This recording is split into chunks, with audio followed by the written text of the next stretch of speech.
Good afternoon. Well, it's been quite a day for me, folks. I won't go into the details, but it's been quite a day.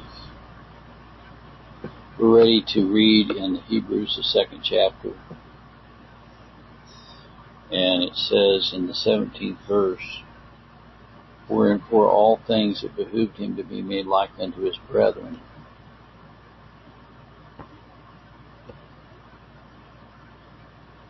that he might be a merciful and faithful high priest in things pertaining to God, to make reconciliation for the sins of the people.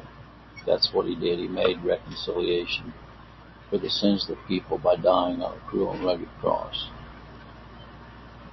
He starts out by saying, Therefore we ought to give the more earnest heed to the things which we have heard, lest at any time we should let them slip. In verse 3 he says, How shall we escape if we neglect so great a salvation, which first began to be spoken by the Lord and was confirmed in us by them that heard him? God also bearing them witness both with signs and wonders, and with divers miracles, and gifts of the Holy Ghost, according to his own will. By the way, there's going to be signs and wonders in the last days too. A lot of people deny that, but there are. Even the two witnesses are going to be able to call fire down from heaven and do all kind of miraculous things. Anyway, verse 7 says, I'll have to pause this a second. Every time I try to make a broadcast, the phone starts ringing, so I'm unplugging it. He says, Thou hast made him a little lower than the angels. Thou crownest him with glory and honor, and didst set him over the works of thy hands. Thou hast put all things in subjection under his feet, for in that he put all subjection under him, he left nothing that is not put under him. But now we see not yet all things put under him. But we see Jesus, who was made a little lower than the angels for the suffering of death, crowned with glory and honor, that he by the grace of God should taste death for every man. Now it doesn't mean taste death for every man without exception. Right there. He tasted death for his people for whom he died for. And so,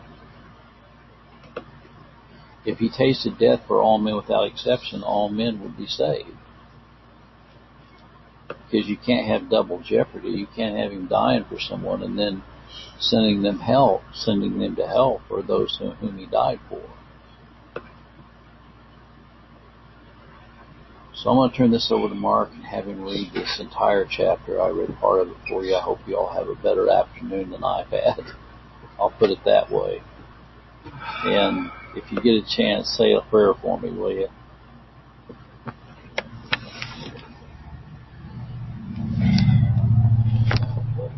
Hebrews chapter 2. He's obviously avoiding me. Therefore we ought to give the more earnest heed to the things which we have heard, lest at any time we should let them slip. For the word spoken by angels was steadfast, and every transgression is obedience received just recompense and reward. How shall we be in escape if we neglect so great a cloud of witnesses, which at the first began to be spoken? The Lord was confirmed to us by them that heard them. God also bearing them witness both with signs and wonders, and divers miracles and gifts of the Holy Ghost, according to his own will. For unto the angels hath he now put in subjection the world to come, whereof the world we speak. In a certain place testified, saying, What is man, thou art mindful of him, or the Son of Man, that thou visitest him? Thou madest him a little lower than the angels. Thou crownest him with glory and honor, and didst set him over the works of men. Thou hast put him on all things in subjection, or under his feet, for in that he put all in subjection under him. He left nothing under him that is not put under him. But now we see yet all things are yet under him. We see Jesus, who was made a little lower than the angels for the suffering of death, crowned with glory and honor, and that he by the grace of death should taste death for every man. For he gameth him for whom are all things, and by whom are all things, and bringing many sons into glory, to make the captain of their salvation perfect through sufferings.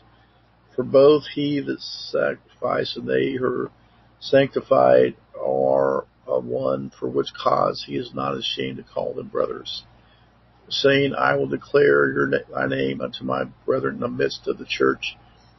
Will I sing praise unto thee? And again I will put my trust in him. And again, behold, I and the other children which God hath given me. For as much in as the children are partakers of flesh and blood, he also likewise took also part of them the same, that through death he might destroy him that had the power of death, that is, the devil. Deliver them who through fear of death were all their lifetime subject to bondage. For verily he took not on him the nature of angels, but he took on him the seed of the serpent, wherein in all things it behoved him to be made